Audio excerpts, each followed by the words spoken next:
Hi everyone, it's Darlene. Welcome back for another card video. Today's card is a pull tab card. So you see one sentiment and then you pull it down, you see the next. And I'm using this Sprinkles of Life set by Stampin' Up. It's got clouds that can be cupcakes or ice cream cones. So it's a very versatile set.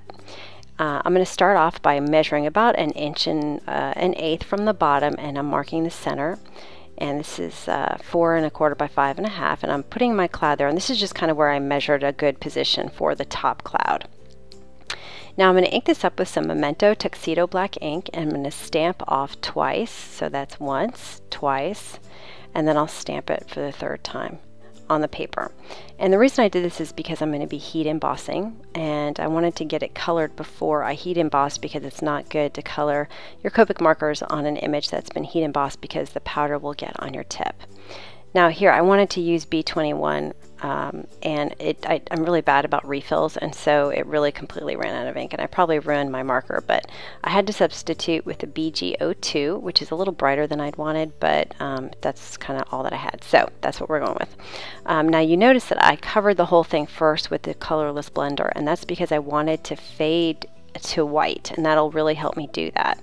So the etch lines here in the stamp help me figure out where the shadows are. Now I'm blending out my BG02 with a B000 just a little bit. I don't want to cover, I want to definitely leave a lot of white. And then I'm going to take my colorless blender again, and I'm going to push the color back toward the BG02. So what the colorless blender does is it pushes color out of the way. So it kind of just applies this alcohol that pushes color.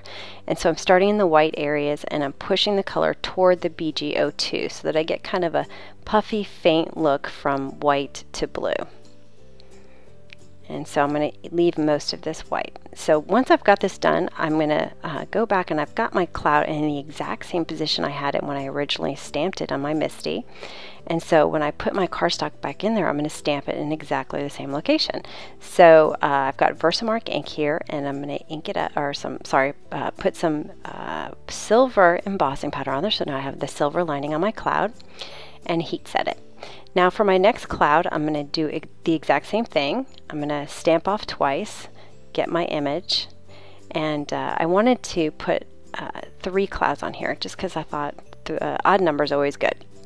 So you can overlap them a little bit as long as the cupcake bottoms don't overlap. And so that's what I did here, and you can see on the third one that my color bled over the edge of the image outline. So what I did was I let it dry, and that's the key here, is to let it dry first.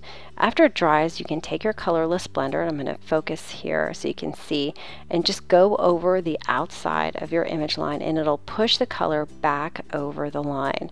Now if you did this when it was still wet, then it just adds more ink to the mess, and it just starts to bleed more. So letting it dry is kind of the key to making sure you get that color back over the line. And it worked perfectly. And now when that's done, I can go ahead and heat set that last one with some silver embossing powder. And now it's time to cut the hole that my pullout is going to go into. And I've got a cutting mat. It's just like a little mini cutting mat by Stampin' Up, and my X-Acto blade. And I'm just going to go over the outline of the silver cloud, and notice that I'm cutting on the outside edge of the silver, so that when the pull down comes down, you'll still see that silver edge. Now as you can see, I'm cutting it just a little bit at a time to make sure it's straight against that edge. And then I'm going to connect these clouds. So I'm just going to make a little line in between the 2 clouds. And the reason I'm doing this is because I want the holes to all connect. So I have one big hole in my cardstock that I can put that pull tab panel through. So it sometimes helps to turn over and cut from the back side so you can see where you're cutting a little bit better. All right, so you can see I have that big hole. Now is creating the pull tab panel. I'm going to put my cloud panel in my Misty and arrange my cupcake bottom on the top cloud. And now I'm going to look at where that is. So the cupcake starts right here, and I'm going to take the panel that I'm stamping on, and I'm going to put it right there, and I'm going to go over to the left hand side to see where that is. And it's at 6 3/8, and I'm going to measure a ½ inch up. So an eighth, an eighth, an eighth, and an eighth. Now I'm at 6 7/8, and I'm going to move my panel up because I want my cupcake bottoms to be higher so that they can be pushed into the card. Alright, so now I've got that position. I'm going to hold it in place with a piece of surgical tape, and I'll remove my cloud panel. And that cupcake is right where it needs to be, where my cloud was. So I'm going to stamp that down. I'm going to do the same exact thing again with the other ones.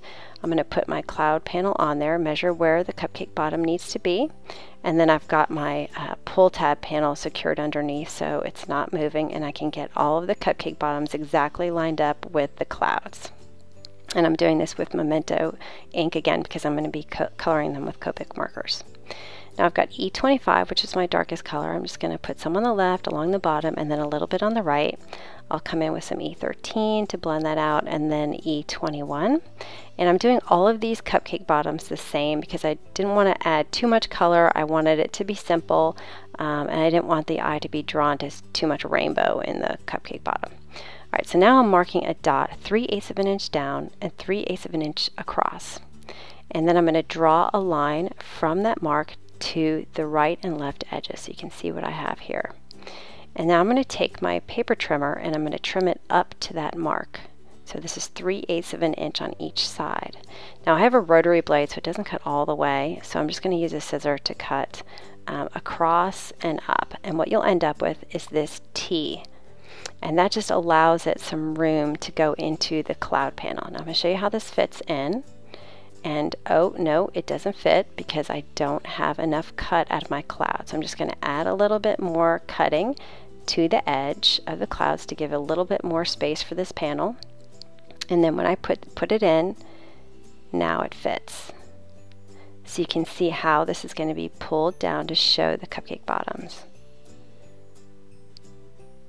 Now, what I want to do is put a stopper there so the person doesn't pull it, the recipient doesn't pull it further out than it needs to be. So I'm figuring out where I want it to stop when the person pulls it, hold that in place and flip it over. And then I'm going to take a piece of Scotch foam tape. I'm just going to cut a little square, and then I'm going to put it right at the edge, at the bottom of that T, because that's exactly where I need it to stop when the person pulls it out. And I'm going to be careful not to move it. And I'm going to put one on each side so that they're exactly even. Now this was cut a little bit too long, and so I had to pull it off. The Scotch foam tape isn't as forgiving when you take it off, but that's okay. I just put it right back on, and that was perfect. So you can see how it stops now. Now I've also got to put a stopper at the top because we don't want the recipient to push it all the way in and it goes over the top of the card. So I'm cutting my foam strip about 1/8 of an inch, and I'm going to place it at the top. And all of this adhesive is going on the cloud panel. Nothing is going on the pull tab panel because that has to be able to move. So I'm just going to cut this on either side, and you'll see it'll stop at the top. So here it is underneath. You can see it stops at the top and it stops at the bottom. Now I'm going to push it all the way to the top so I know where to put my sentiments. And I'm going to mark the cloud with a pencil. So I'm just going to draw a line at the bottom of this cloud. And this is when it is completely pushed in. So at this point, all I want it to show is the first sentiment. And the second sentiment will go on top of this pencil line. And that's why I'm drawing the pencil line. Now I'm going back into the MISTI and I'm lining up my sentiment so the bottom portion is what I'm going to be stamping. And then I'll ink this up, but first I want to put some surgical tape over the part of the sentiment that I'm not stamping. So I'm going to put, actually I like to put 3 layers of this tape. It's pretty cheap tape and I bought it in bulk.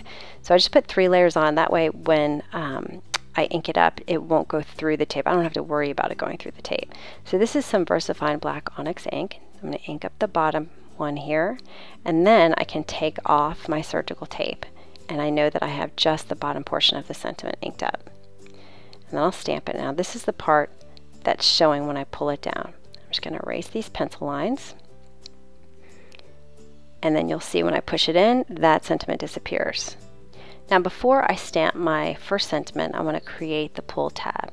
Now I'm measuring 3/4 of an inch up for the center, and then 1 1/4 inch up on the sides, and then 1 3/8 of an inch on either side. Now these measurements can really be anything. These are just the ones that I did because I thought they looked good, but it really doesn't have to be exact. So I'm going to trim this out, and I actually got my Cricut trimmer out here because it has the angled blade that you can stop in exactly the right location. So you can see here I'm cutting all my measurements out. Now I'm going to round these corners out, and I should have pulled the panel out of the card. I'm not sure why I didn't, but anyway, this is a We Are Memory Keepers corner chomper. I'm using the 1/2 inch side to round those corners. And now I have just a 1/16 of an inch hole punch, and then I'll center that circle with a little tiny flower punch. I'm going to punch that out. And that's going to go on my pull tab. So I'm just marking the center with a pencil, and then I'll take my hole punch again, that same one, the 1/16 of an inch. And I'm going to take a 2-way glue pen. I'm just going to put something underneath so I can see what I'm doing here. I'll glue around it, and then I'll just stick that crumb cake piece right on top. And now I'm ready to, now that I kind of know my spacing, I'm going to put the other part of the sentiment. So this is actually the first line of the sentiment. And now I'm masking the bottom half, and I'll ink it up with some VersaFine Black Onyx ink. And now my pull tab is closed. And I'm going to remove my masking tape, and I'll stamp it right down there. And my pull tab is all the way in, so this is exactly what the person's going to see. I've got some Lawn Fawn twine. This is kind of silver and white twine together. And I just cut a small piece, and I'm putting my 2 pieces together, so the ends together, sorry. And then I'm going to put it through this hole. And at this point, I really washed my hands because I was fearful of getting a mark on it. And guess what? I got a mark on it. You see it? It's right there on my fingernail. So I didn't even look at my fingernail for ink. But anyway, I'm going to fix that. Let me just first get this twine figured out. So I'm just going to pull the 2 through the loop, and that'll be kind of the signal for the person to pull it. So here I am with my sanding block, and I really love my new technique that works really well since I need it quite a bit. And I just kind of sand in a very wide, large area, and that seems to work really well. Okay, this is the Avriel Brights collection, which I use a lot. You can see how much I've used this, and I'm not a really huge fan of pattern paper, but I love this pack. And so I just cut a big strip for the top, a smaller strip for the bottom. I think they're about 3/4 of an inch and maybe 1/8 of an inch. I didn't really measure it. And so I'm just putting it on top of a piece of crumb cake cardstock. So about a 1/16 of an inch, maybe not exactly 1/8, somewhere between a 1/16 and 1/8 is showing. I just wanted a little tiny bit of the crumb cake to show. So I'm going to go ahead and get this adhered to my card. One for the top and one for the bottom. And I felt like I needed a little bit of something to frame my clouds, and I needed a little bit more color. So that's why I chose the yellow. And I chose a simple pattern so that it wouldn't be distracting. Okay, so I put the card on the base, and then I realized it was too wiggly, so I pulled it off. You see how wiggly it is. I knew I needed something on the sides to hold it in place. So I'm cutting another about a 1/8 of an inch strip from my Scotch foam tape, and then I'm going to place it on the side here. So I'm going to move my pull tab panel out of the way. I'm going to put it between my top foam tape and the bottom stopper foam tape, right as close to the edge as I can put it. So I'm going to do it on one side, and then I'm also going to do the same exact thing on the other side. And this is going to give me kind of a groove. I don't want to say a groove, it's more like a track for my panel to go up and down. So once I have that adhered, I'm going to figure out how much I need to cut off of this T so that it flows up and down inside the Scotch foam tape. So I'm just kind of placing my scissor against the edge and seeing where it lies, and then I'm cutting right through. So I'm going to do the same thing on the other side. So place the blade of my scissor against the Scotch foam tape, and that's why I know exactly where I need to cut my panel. So now I'm going to pull it out, and you can see it's much better. It goes in and out just fine, and it's not moving from right to left. So I went ahead and finished off putting a bunch of foam tape just on the cloud panel, so you know you don't want anything on the panel that's being pulled because it has to move. Now because I ripped it off the original base, I had to put some more glue on that top foam tape. Now I'm adhering it to my card base, 4 1/4 by 5 1/2 inch, and you can see it's not wiggling, and it's just pulling up and down, and it works perfectly. So that's the card for today. It was a little sophisticated, but I love how it turned out. It's so cute, and I love the sentiment and the cupcakes coming out. I love the message of the card. So I hope you enjoyed that, and I will see you next time. Thanks for watching.